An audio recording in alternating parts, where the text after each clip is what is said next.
AI അഥവാ artificial intelligence സോഷ്യലിസത്തിലേക്കുള്ള വഴി എന്ന മണ്ടൻ പ്രസ്താവന തേച്ചുമാച്ച് കളയാനുള്ള ശ്രമത്തിലാണ് CPM സംസ്ഥാന സെക്രട്ടറി MV ഗോവിന്ദൻ.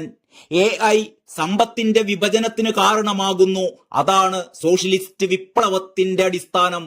അപ്പോൾ AI മൂത്താൽ അത് സോഷ്യലിസത്തിലേക്കുള്ള വളർച്ചയാണ്, ഒരു സംശയവും വേണ്ട എന്നൊക്കെയായിരുന്നു അപ്പം സഖാവിന്റെ ആദ്യ പ്രസ്താവനകൾ.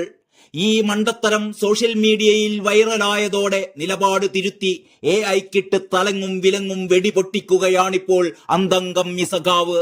AI സംവിധാനം വഴി ഉൽപ്പാദിപ്പിക്കുന്ന സമ്പത്ത് മുതലാളിത്ത രാജ്യങ്ങളിൽ കുന്നുകൂടുമെന്നും ഇത് ചൂഷണത്തിന് വഴിവെക്കുമെന്നും പാർട്ടി സെക്രട്ടറി പ്ലേറ്റ് മാറ്റിയിരിക്കുകയാണ്. ഇതൊക്കെയായിരുന്നു പണ്ട് സഖാക്കന്മാർ കമ്പ്യൂട്ടറിനെതിരെയും പറഞ്ഞു നടന്നിരുന്നത്. അന്ന് കമ്പ്യൂട്ടറിനെതിരെയായിരുന്നു വാളെടുത്തത് എങ്കിൽ ഇപ്പോൾ AIക്കെതിരെയാണ് എന്ന് മാത്രം. AI സംവിധാനം ഇപ്പോൾ ലോകത്ത് വ്യാപകമായി ഉപയോഗിച്ചു വരുന്നുണ്ടെന്നും AI സംവിധാനം വഴി ഉൽപ്പാദിപ്പിക്കുന്നവയെല്ലാം സ്വകാര്യ സമ്പത്തിന്റെ ഭാഗമാണ് എന്നും ഗോവിന്ദൻ സഖാവ് മുന്നറിയിപ്പ് നൽകുന്നു. ചൈന പോലുള്ള രാജ്യങ്ങളിൽ ഒരു പരിധിവരെ അത് രാജ്യത്തിന്റെ സമ്പത്തായി മാറും. എന്നാൽ മുതലാളിത്ത സമൂഹത്തിൽ ആ സമ്പത്ത് മുഴുവൻ കുന്നുകൂടി കുത്തകകളുടെ കയ്യിൽ എത്തിച്ചേരും. തൊഴിലില്ലായ്മ ഉൾപ്പെടെ വലിയ പ്രശ്നങ്ങൾക്ക് അത് കാരണമാകും. മനുഷ്യകുലത്തെ ഒന്നായി മുന്നോട്ട് നയിക്കുന്നതിനെ തടസ്സപ്പെടുത്തുന്ന ഒന്നാണ് ഇത് എന്നുവരെ അദ്ദേഹം പറഞ്ഞു കളഞ്ഞു. AI ഉപയോഗത്തോടെ കുത്തക മുതലാളിത്തത്തിന്റെ ലാഭം കൂടും. ഇതോടെ പ്രതിസന്ധി വർദ്ധിക്കുമെന്നും വൈരുദ്ധ്യം കൂടുമെന്നും ജോലി നഷ്ടപ്പെടുമെന്നും MV ഗോവിന്ദൻ ചൂണ്ടിക്കാട്ടുന്നു. അതേസമയം ചൈനയിൽ ഇതൊന്നും ബാധകമല്ല എന്നുകൂടി സഖാവ് പറഞ്ഞു വെക്കുന്നുണ്ട്.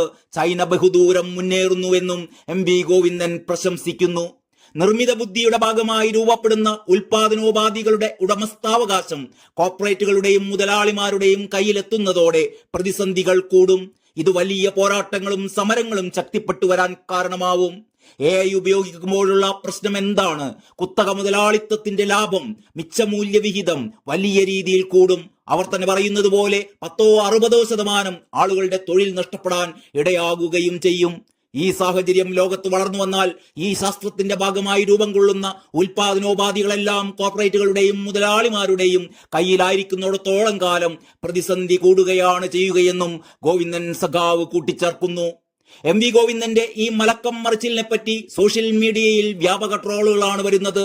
കമ്പ്യൂട്ടറിനെതിരെ സമരം ചെയ്തവരാണ് ഇപ്പോൾ AIക്കെതിരെ കുറ്റവുമായി രംഗത്തെത്തിയിരിക്കുന്നത് എന്നാണ് ട്രോളുകൾ. തൊഴിൽ തിന്നുന്ന ഭഗൻ എന്നായിരുന്നുവല്ലോ അന്ന് കമ്പ്യൂട്ടറിനെ കുറിച്ച് പറഞ്ഞിരുന്നത്.